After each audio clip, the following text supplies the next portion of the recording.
Tonight, a superintendent under fire. Plainwell's district leader was suspended, accused of not following school safety procedures.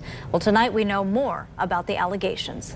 Good evening. On the district's list of allegations, dereliction of duty when they say the superintendent failed to notify the police when a student was found at school with a weapon.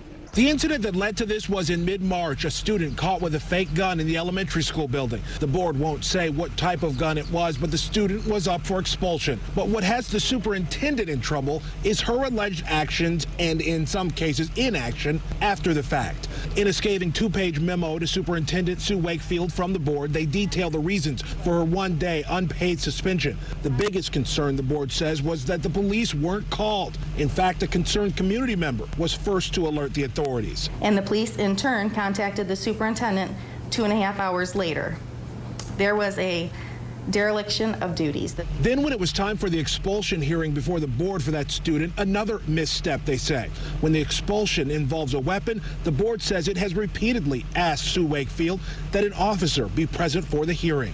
Despite these repeated directions for the police officer to be present, the superintendent failed to secure the presence of the police officer for the student hearing. And then what the board says were statements inconsistent with the truth made to the board by the district leader. These inconsistencies included that a teacher was disciplined when she was not, whether a police report was made, and whether the police were invited to be present at the board meeting.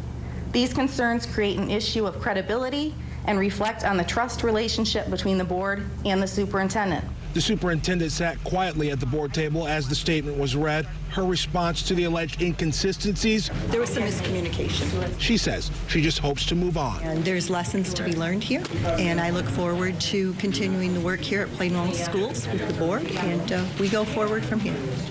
Now, both the school board and the superintendent making it very clear that no students were ever in danger, but the board wanting to send a clear message that they're in charge of this district and they expect the superintendent to do as they say. Reporting in Plainwell tonight, Leon Hendricks, 24-Hour News 8.